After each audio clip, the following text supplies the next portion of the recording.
Glória a Deus, bom dia, a paz do Senhor.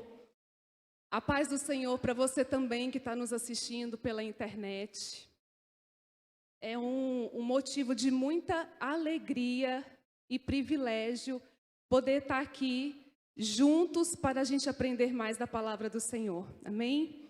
De acordo com o que a gente vai ensinando aqui, a gente vai aprendendo muito mais. E eu falo que quando a gente está preparando a palavra, o Senhor, Ele ministra fortemente nos nossos corações. E eu tenho certeza que é com muito temor que hoje eu vou trazer essa palavra para vocês, porque eu tenho certeza que todos nós vamos ser muito edificados, amém? Eu tenho certeza que todos aqui estão querendo cada vez mais se parecer com Jesus, amém? Glória a Deus.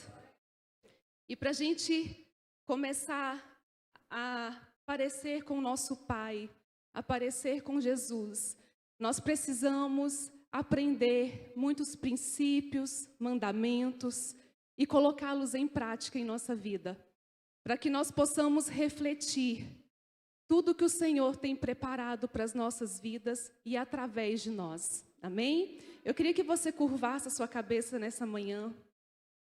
Pai, nesse momento eu quero te pedir que o Senhor venha trazer entendimento aos nossos corações, da palavra que vai ser ministrada aqui, que o Senhor venha nos dar, Senhor, o discernimento, que o Senhor venha nos ensinar e que essa boa palavra venha, Senhor, cair numa terra fértil, aonde eu possa frutificar em nome de Jesus. Amém? Glória a Deus. Primeira coisa que eu quero dizer para vocês. Essa madrugada o Senhor me acordou na madrugada e depois das 3h30 eu não consegui mais dormir. E essa palavra vinha muito forte, o Senhor falando no meu coração dizendo: os princípios estabelecidos por Deus para vivermos o Evangelho de Cristo são inegociáveis. E essa palavra vinha muito forte no meu coração. E ele falava, os princípios de Deus, estabelecidos por Ele, para que possamos viver o Evangelho de Cristo, eles não podem ser negociáveis. E aí a gente vai entrar nessa série, na mira da lei. E quando eu peguei esse tema, eu fiquei, meu Pai. Mas aí o Senhor foi dando clareza, Ele foi mostrando o que era aprofundar nas leis do Senhor.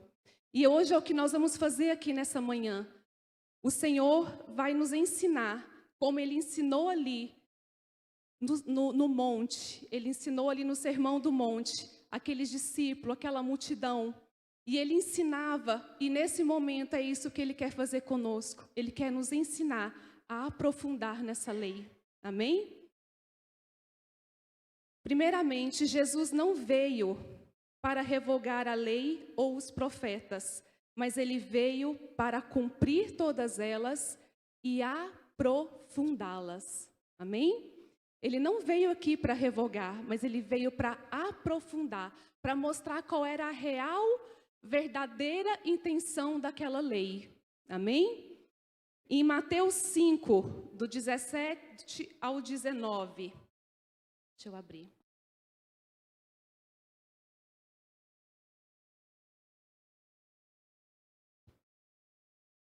Diz assim: não pensem que vim abolir a lei ou os profetas. Não vim abolir, mas cumprir. Digo-lhes a verdade, enquanto existirem céu e terra, de forma alguma desaparecerá da lei a menor letra ou o menor traço, até que tudo se cumpra. Todo aquele que desobedecer a um desses mandamentos, ainda que dos menores, e ensinar os outros a fazerem o mesmo, será chamado menor no reino dos céus. Mas todo aquele que praticar e ensinar estes mandamentos será chamado grande no reino dos céus. Amém?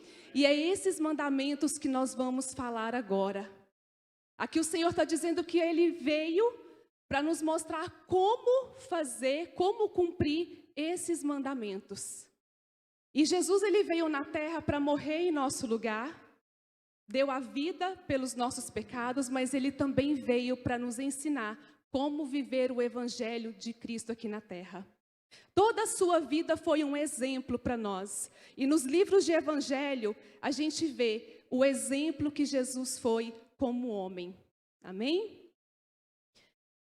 Primeiramente, vamos abrir Mateus 5, do 21 ao 26. Vamos ler esse pedaço. Eu vou fazendo por etapa para vocês entenderem. Aqui, Jesus ele vai interpretar sobre o homicídio. Porque nos mandamentos do Senhor tem aquela palavra que diz não matarás, né?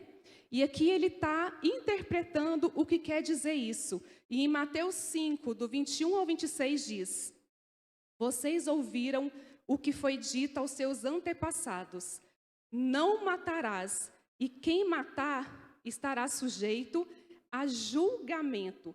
Mas eu lhe digo que qualquer que se irá contra seu irmão estará sujeito a julgamento. Também, qualquer que disser a seu irmão racá será levado ao tribunal.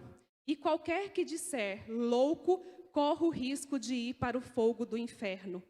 Portanto, se você estiver apresentando sua oferta diante do altar e ali se lembrar de que seu irmão tem algo contra você, deixa sua oferta ali diante do altar, vai primeiro, reconcilia com seu irmão, depois volte e apresente a sua oferta.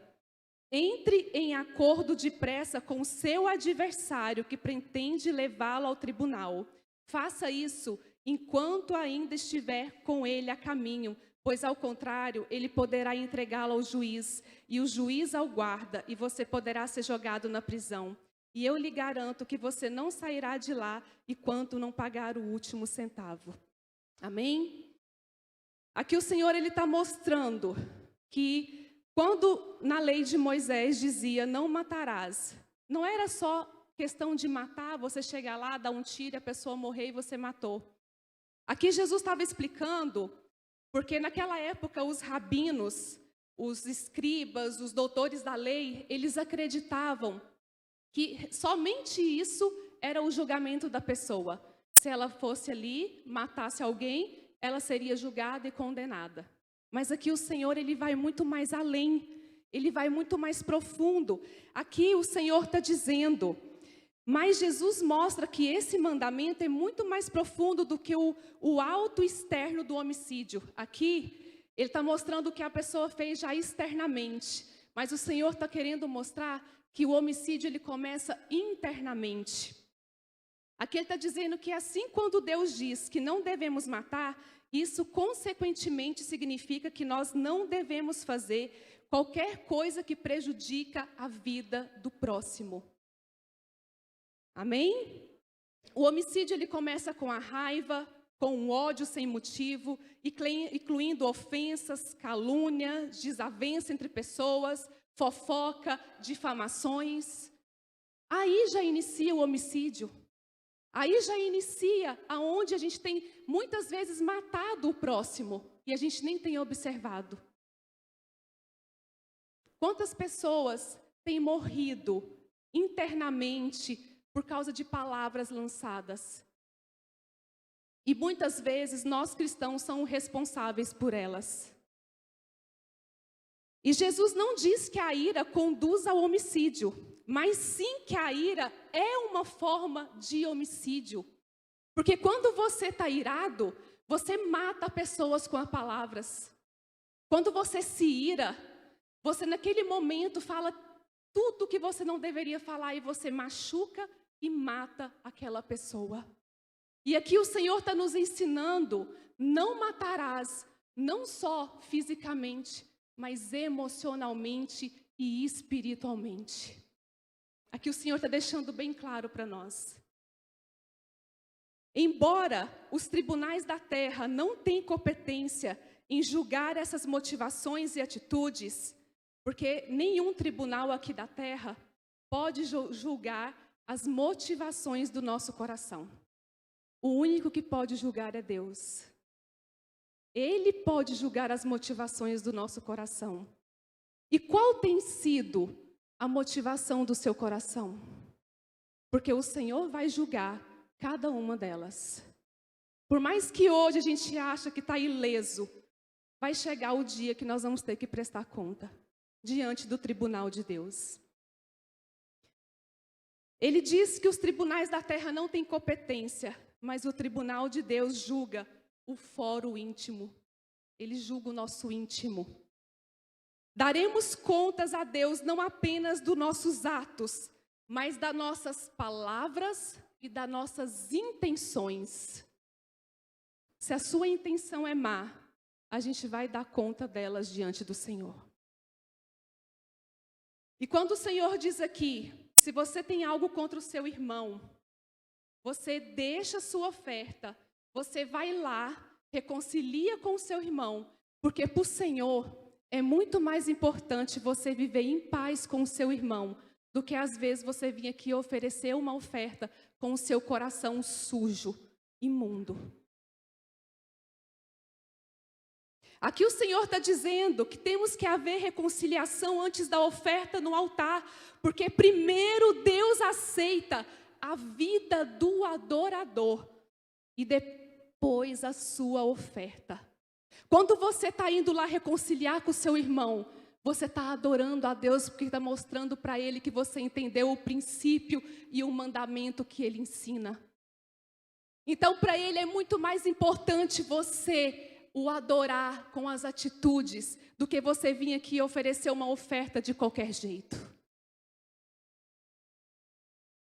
Isso é a interpretação que o Senhor nos ensina através do homicídio, não matarás. O segundo ponto, a interpretação de Jesus sobre o adultério. 5, do 27 ao 30.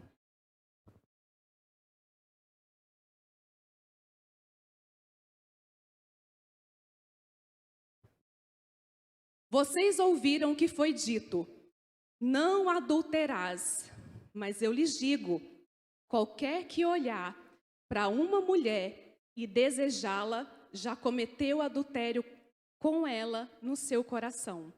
Se o seu olho direito o fizer pecar, arranque-o e lance fora. É melhor perder uma parte do seu corpo do que todo o seu corpo ser lançado no inferno. E se sua mão direita te fizer pecar, corte, lance fora. É melhor perder uma parte do seu corpo do que ir todo ele para o inferno. Forte, né? Aqui, os rabinos, eles limitavam o adultério apenas na infidelidade sexual, quando a pessoa já ali cometia o ato, né? Já tinha cometido o ato. Mas aqui o Senhor vai muito mais além. Aqui Ele amplia o significado do adultério. Aqui Ele está ampliando. Ele está dizendo que se a sua intenção do seu coração já é desejar aquela pessoa, já é querer cobiçá-la, você já adulterou com ela. Porque o Senhor, Ele é aquele que Ele vê a motivação do nosso coração.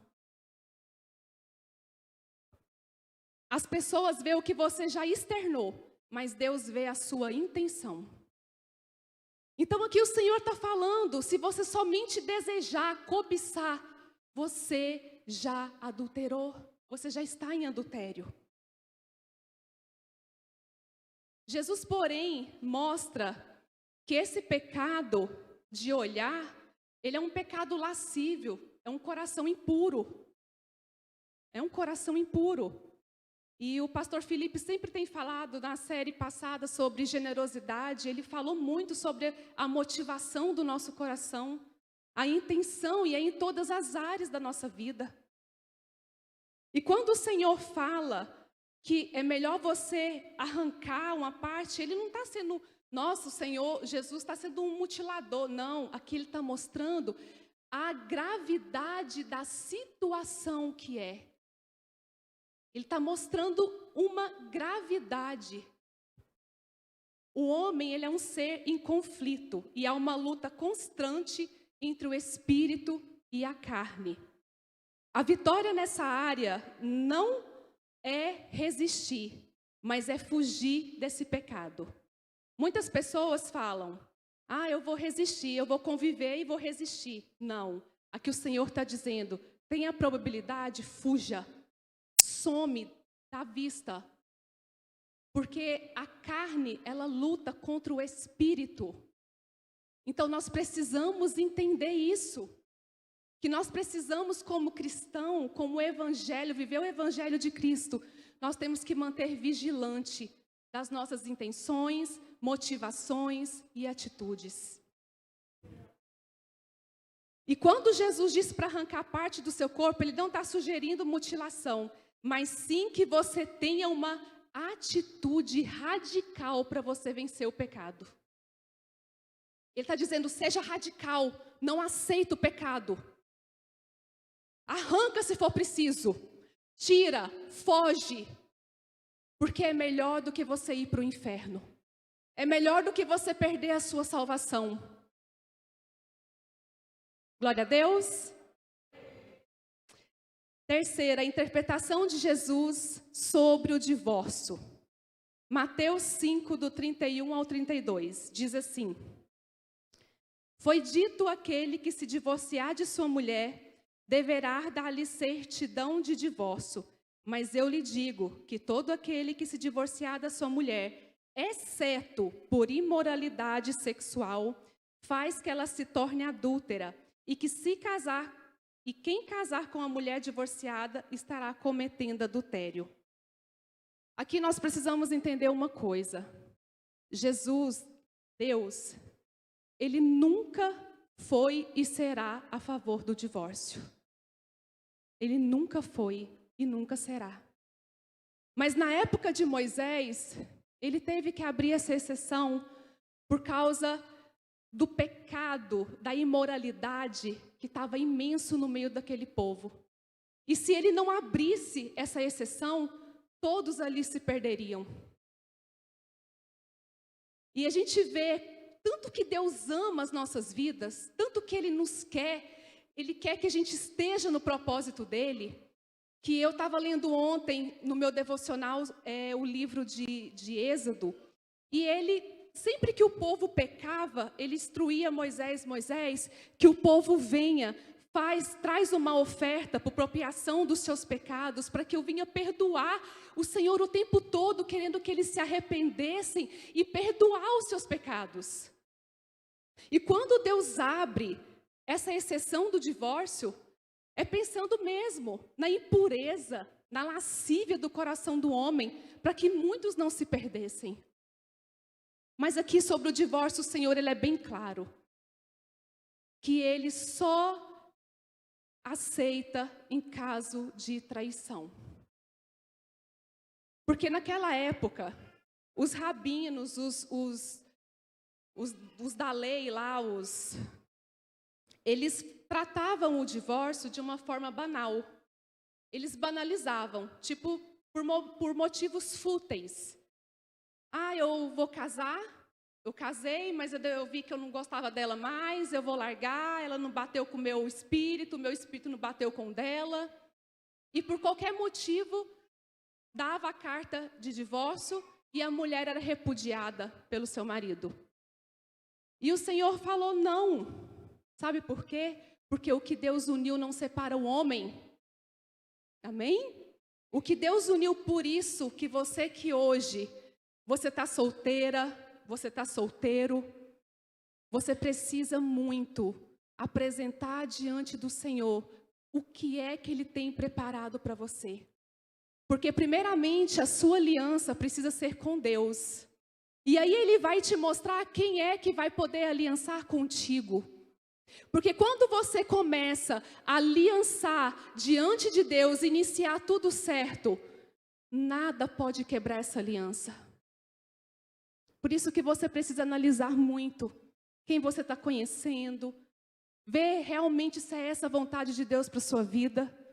Porque, gente, Deus não aceita o divórcio de qualquer forma, por motivos fúteis. Então você precisa mesmo analisar muito antes. E Jesus deixa claro que o divórcio é certo por relações sexuais ilícitas, expõe a mulher repudiada a um novo relacionamento. E esse relacionamento é visto diante dos olhos de Deus como adultério. Por isso que eu disse que aquele que Deus une, o homem não pode separar. Deus é a favor da família, Deus é a favor do casamento. Deus é a favor daqueles que estão com o seu cônjuge, que está com a pessoa que você escolheu. O amor tudo suporta, tudo sofre, tudo crê. Então a gente precisa entender que Deus deu essa exceção para que o homem não se perdesse. Então a gente precisa muito analisar esses mandamentos. Para você que quer viver o Evangelho de Deus, analise antes de tomar qualquer atitude na sua vida. Amém? Outra interpretação de Jesus sobre os juramentos. Mateus 5, do 33 ao 37, diz assim: vocês também ouviram o que foi dito aos seus antepassados. Não jure falsamente, mas cumpra os juramentos que você fez diante do Senhor. Mas eu lhe digo, não jurem de forma alguma, nem pelos céus, porque é o trono de Deus, e nem pela terra, porque é o estrado de seus pés, e nem por Jerusalém, que é a cidade do grande rei. E não jure pela sua cabeça, pois você não pode tornar branco ou preto nenhum fio do seu cabelo. Seja seu sim, sim e seu não, não. O que passar disso vem do maligno. Glória a Deus. Aqui o Senhor está dizendo, não é que Ele está proibindo os juramentos nos tribunais, porque tem alguns momentos que você vai passar pelo tribunal, você tem que fazer os juramentos diante do juiz. Ele passou por isso quando ele foi lá por Caifás, ele passou por esse juramento. Aqui o Senhor está dizendo para a gente ter cuidado, porque Ele proíbe a todas as formas de profanação, como juramentos para esconder seus falsos ensinos e sua falsa moralidade. Você pode observar que muitas vezes as pessoas têm aquela... esqueci a palavra, de ficar falando, eu juro que eu não fiz isso, pela minha vida, por céus eu não fiz. E às vezes a pessoa cometeu aquele pecado, cometeu aquele erro, mas para poder desfazer do seu erro, ela jura, ela esconde a sua imoralidade através dos seus juramentos. É isso que o Senhor está dizendo para a gente não fazer. Aqui o Senhor está dizendo para a gente ter muito cuidado, porque muitas vezes isso daí pode trazer grandes maldições sobre as nossas vidas. E Jesus acentua que não se devem fazer juramentos com o intuito de esconder a verdade. Nós temos que ter muito cuidado, muito cuidado. A nossa palavra tem que ser sim, sim ou não, não. Ah, eu não consegui fazer isso. Sabe por quê, gente? Não consegui mesmo, não deu certo, eu não quis vir mesmo, eu não quis fazer mesmo.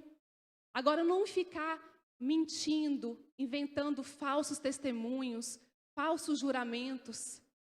A palavra do cristão tem que ser sim, sim e não, não. Claro que muitas pessoas usam isso, às vezes, para ser um pouco arrogante com outras pessoas. Até o nosso sim, sim ou não, não, a gente precisa falar com delicadeza. Amém? A integridade na palavra é melhor do que torrentes de juramentos. Quando você tem integridade no que você fala, no que você condiz, o que você vive, as pessoas, você não precisa falar muita coisa. Quando você fala, a pessoa acredita imediatamente. Porque ela conhece o seu caráter. Ela conhece a sua moral. Ela sabe que você não é capaz de fazer nada que possa prejudicá-la e prejudicar você também. Tem um dizer de Robert Moyse que diz: quando a palavra humana se deteriora de tal modo que sob alguma circunstância o sim pode significar não, e o não, o sim, a comunidade está destruída. Vai indo, as pessoas começam tanto a viver no engano que elas nem observam mais que a sua integridade foi destruída. Eu conheço muitas pessoas que falam assim: eu não acredito nada que aquela pessoa fala. Tudo que ela fala não é verdade. Quando você vai descobrir, não é verdade. Eu já escutei muito isso e eu tenho certeza que vocês também já devem ter escutado isso. E é aqui que esse dizer que esse Robert está dizendo. Quando isso acontece, você já está totalmente destruído. E muitas vezes você nem se deu conta disso. Amém? É forte, gente. Quando eu estava preparando essa palavra, Deus foi ministrando muito no meu coração. E eu fui entendendo quanto a gente precisa de transformação. O quanto a gente precisa de viver o evangelho de Cristo e não o evangelho dos fariseus. A interpretação de Jesus sobre a vingança, Mateus 5, do 38 ao 42. Vocês ouviram o que foi dito, olho por olho, dente por dente. Mas eu lhes digo, não resistam ao perverso. Se alguém o ferir na face direita, oferece-lhe também a outra. E se alguém quiser processá-lo e tirar-lhe a túnica, deixe que leve também a capa. Se alguém o forçar a caminhar com ele 1 milha, vai com ele 2. Dê a quem lhe pede e não volte as costas àquele que deseja pedir algo emprestado. Aqui o Senhor Jesus, ele está sendo bem claro no Sermão do Monte. Ele elimina a antiga lei da vingança limitada. Que você precisa fazer justiça com as suas próprias mãos, olho por olho, dente por dente. Aqui ele está dizendo, não é assim que funciona. Aqui está dizendo que antigamente permitia relatação para introduzir a reação transcendental diante das injustiças sofridas.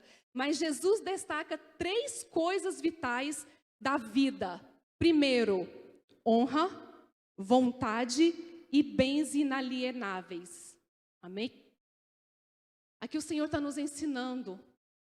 O verdadeiro cristão não tem isso de olho por olho, dente por dente. Mesmo que as pessoas nos desonrem, nos constranjam no andar, no falar, ferindo a nossa vontade, mesmo que o tomem a nossa capa do nosso corpo, a nossa roupa, que é um bem, a nossa roupa é um bem que nós temos, inalienável, ele está dizendo, deixe levar. Não queira vingar. E nem amaldiçoa.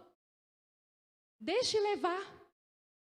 O que eu tenho para oferecer para vocês é bem maior do que aquele que te levou a alguma coisa. Aqui o Senhor está dizendo, devemos reagir de maneira transcendente. O que é maneira transcendente? Quando você é superior. Você é sublime diante daquela situação para o lado do bem. Você age de uma maneira superior. O cristão não paga o mal com o mal, mas o mal com o bem. Por isso que ele falou, quando alguém te der ferir de um lado, você oferece a outra. Porque o cristão, ele não paga o mal com o mal, mas o mal com o bem. E esse é um princípio inegociável de Deus.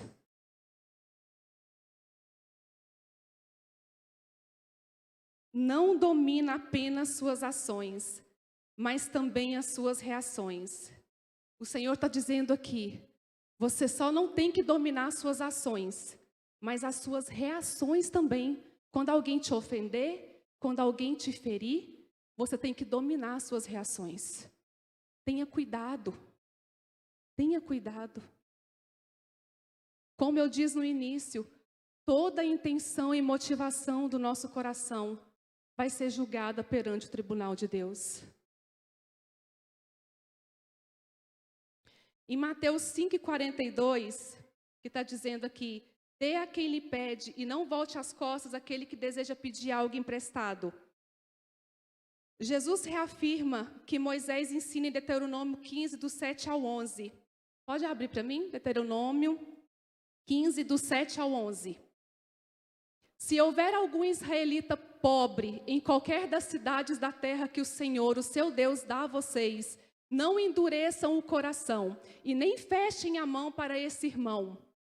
Ao contrário, tenha mão aberta e emprestem-lhe liberalmente o que ele precisar.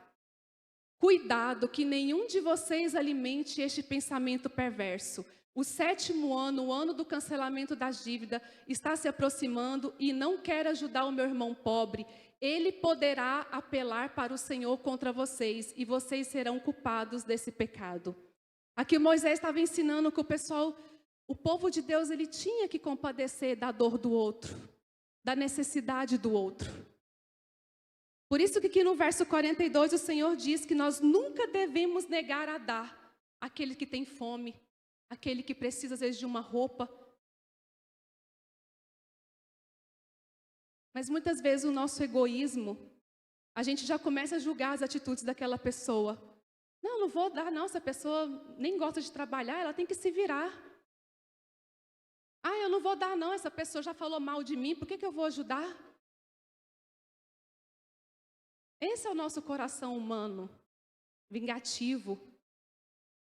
Um coração que não tem mesmo vontade de dar, de ajudar. Infelizmente. Mas aqui o Senhor está nos ensinando.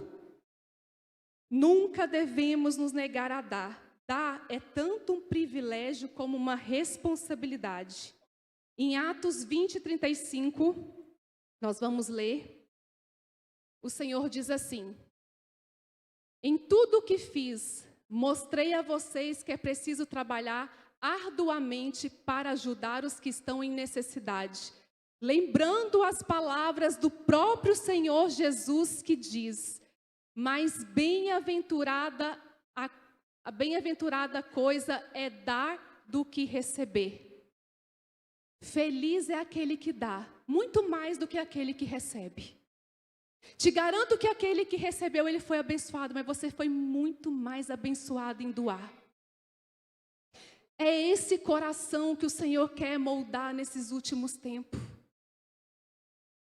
E é um coração que hoje a gente vê com muita tristeza em nossos corações, vivendo totalmente distante de todos esses mandamentos. Então, sempre lembre, é melhor dar do que receber.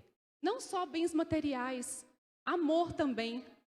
Muitas vezes, pessoas não te demonstram amor, mas comece a demonstrar para ela. Porque é melhor dar do que receber. Amém? Então, não é somente bens materiais, mas é atenção, amor. Começa a exercitar isso nas nossas vidas, para que a gente possa começar a viver o verdadeiro evangelho.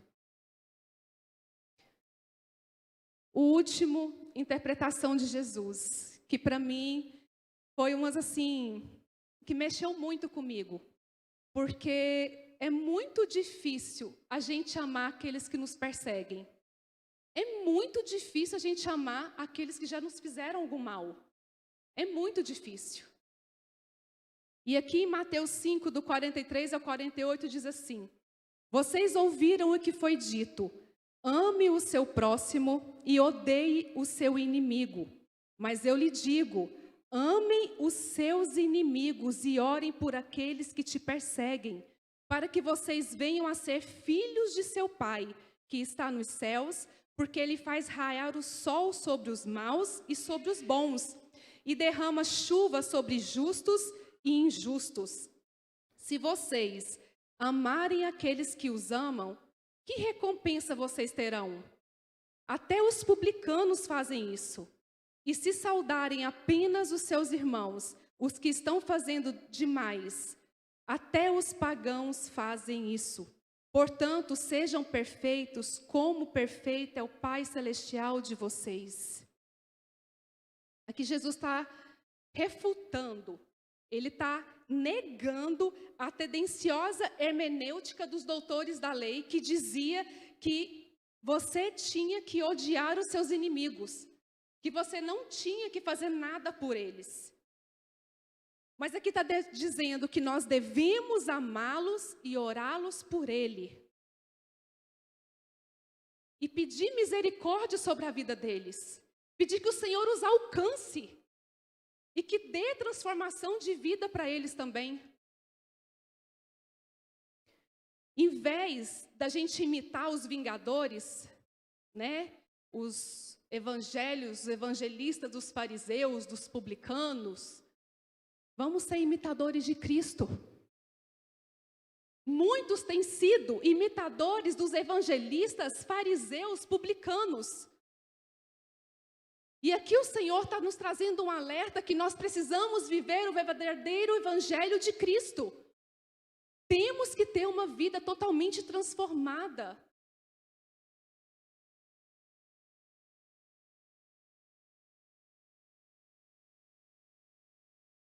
Nós temos que imitar o nosso Pai, porque assim Ele derramará as suas bênçãos sobre nossas vidas. E a gente tem que lembrar que Deus, Ele derrama as bênçãos dEle sobre os bons e sobre os maus, sobre os justos e sobre os injustos, porque Ele é justo e fiel e misericordioso. Se Ele é assim, por que nós não temos que ser melhor? Quem somos nós para julgar a atitude do outro? Se Ele, que é soberano, sublime, maravilhoso, Ele é misericordioso e compassivo em perdoar, por que a gente não pode ser assim também?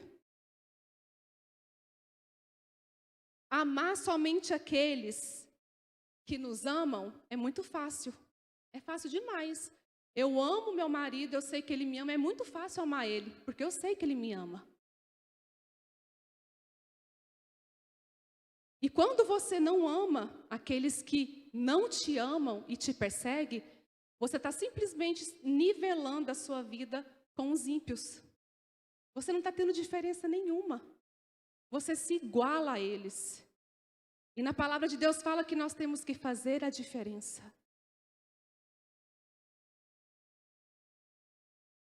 Saudar apenas aqueles que nos cumprimentam é muito fácil.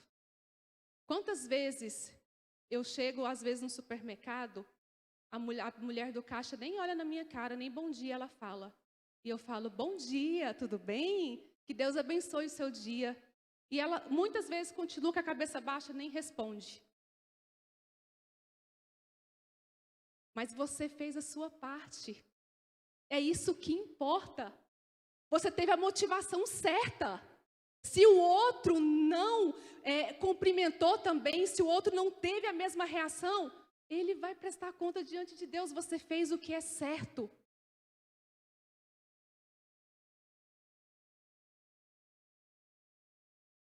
Devemos ser perfeitos como o nosso Deus é perfeito. E nós precisamos entender como cristãos que o nosso padrão precisa ser elevado. Mas não é elevado em soberba, em orgulho, que somos melhores, não. Mas em humildade, simplicidade, quebrantamento. Porque quando você fala que nós temos que ter um nível alto, as pessoas já acham que você tem que levantar o nariz e achar que é melhor. Não. Aqui o Senhor, na palavra de Deus, fala que aquele que se perde é que se ganha. E que eu morra e que Cristo cresça.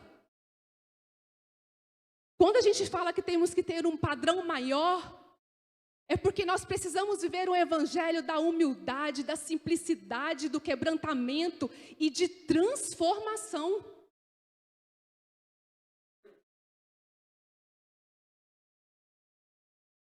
O perfeito amor tem que ser o interesse de todos nós. Ontem eu estava ouvindo uma palavra de uma amiga minha, eu até postei ele no meu Instagram. Ela dizendo que nos últimos dias o amor se esfriaria de muitos e tem se esfriado. Mas tem outro amor que tem aumentado. É uma briga junta dentro de nós mesmos. O amor de Deus tem se esfriado dentro do nosso coração, e esse amor de Deus faz a gente diminuir a nossa intimidade com Ele e com as pessoas, e ter generosidade com os outros, e o amor próprio começa a crescer. O orgulho, o egoísmo. E hoje, esse amor é que tem sido alimentado pelo mundo.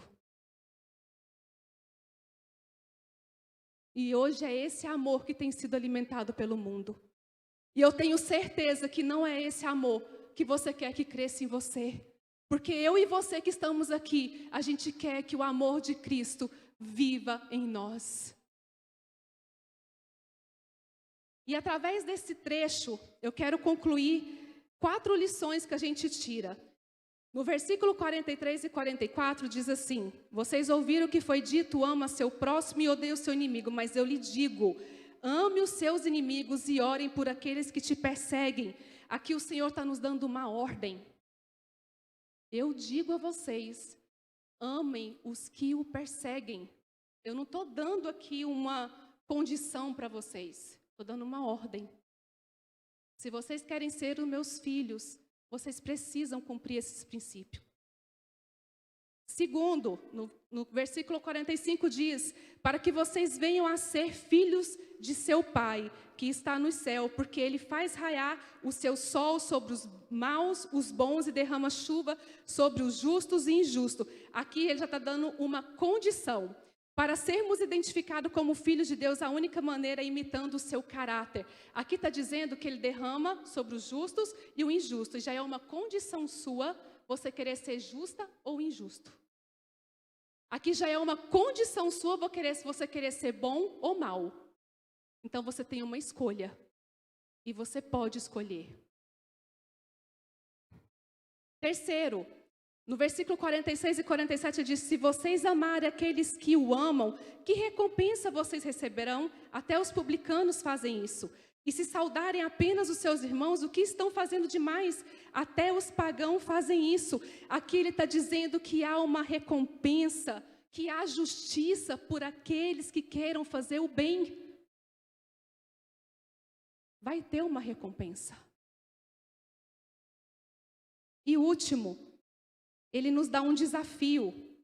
Portanto, sejam perfeitos como perfeito é o Pai Celestial de vocês. Aqui é um desafio que o Senhor nos dá. Seja perfeitos como perfeito é o Pai de vocês. Em quem você tem se inspirado?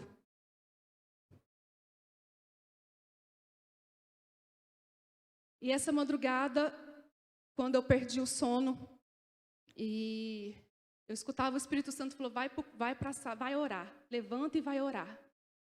E aí eu comecei a orar lá na sala e fui orando, e o Senhor começou a ministrar no meu coração que dizia que nós cristãos precisamos limpar os nossos corações e purificar, porque só assim nós vamos ver o Senhor. Então tudo o que foi dito aqui hoje, nós precisamos colocar em prática na nossa vida. Porque quando você coloca em prática, você está limpando o seu coração. Você está se purificando. Você está escolhendo viver o evangelho verdadeiro de Cristo. Você está escolhendo viver uma transformação. E aí Deus me deu uma passagem, 2 versículos, Mateus 5:8, que diz, bem-aventurados os limpos de coração, porque verão a Deus. Gente, é a palavra de Deus que está dizendo isso. Se você não tem boas motivações, se você tem um coração mau, vingativo, infelizmente nós não veremos a Deus. O evangelho de Deus não é de qualquer jeito. Por isso que o Senhor foi bem claro quando Ele explicou ali no Sermão do Monte. Ele foi muito detalhista com os seus discípulos e aquela multidão que o seguia. Vocês precisam entender o que é o evangelho. Em Salmos 24, 3-4 diz, forte, essa palavra quando eu li, eu falei, Senhor, me ajuda a viver esse versículo. Quem subirá ao monte do Senhor. Olha o que o salmista Davi está dizendo. Quem subirá ao monte do Senhor? Ou quem estará no seu lugar santo? O salmista está dizendo, quem? E aqui ele vai dar a resposta. Aquele que é limpo de mãos e puro de coração, e que não entrega a sua alma à vaidade, e nem jura enganosamente. Aqui o salmista Davi diz tudo. Nós precisamos limpar as nossas mãos. Nós precisamos purificar o nosso coração. Nós precisamos entender que o verdadeiro evangelho de Cristo, ele requer renúncia, ele requer transformação, ele requer quebrantamento, humilhação muitas vezes. Mas isso tudo terá uma recompensa. Sabe qual vai ser a recompensa? Se nós conseguir cumprir todos esses mandamentos, você vai estar no Santo dos Santos. Você verá a Deus, como Moisés via a Deus face a face. Essa será a nossa recompensa. Então nós precisamos estar na mira dessa lei e cumprir tudo que o Senhor nos ordena. Nós precisamos entender que nós precisamos ter essa transformação de vida. Igual muita gente já é. Deus está chamando pessoas diferenciadas, que marcam a sua geração. E eu tenho certeza que o Espírito Santo de Deus, ele quer despertar a sua igreja. Ele quer sim despertar a sua igreja. O Espírito Santo de Deus quer que tenhamos um coração quebrantado e contrito. E é isso que o Senhor requer de nós. Que nós vivamos os mandamentos, que nós vivamos conforme a tua vontade, os teus ensinamentos. Aqui não é eu que estou dizendo, não é o pastor Felipe e o Adenar que diz, mas é a palavra do Senhor que nos ensina como devemos ser, como devemos agir. A palavra do Senhor nos ensina qual deve ser a intenção e a motivação do nosso coração. Então nós precisamos despertar e alertar pelo que o Espírito está dizendo para nós nesses últimos dias. Deus quer preparar uma igreja forte, que não negocia os seus princípios, que não negocia os seus mandamentos, mas que vive conforme a tua palavra e os teus ensinamentos. Amém? Glória a Deus.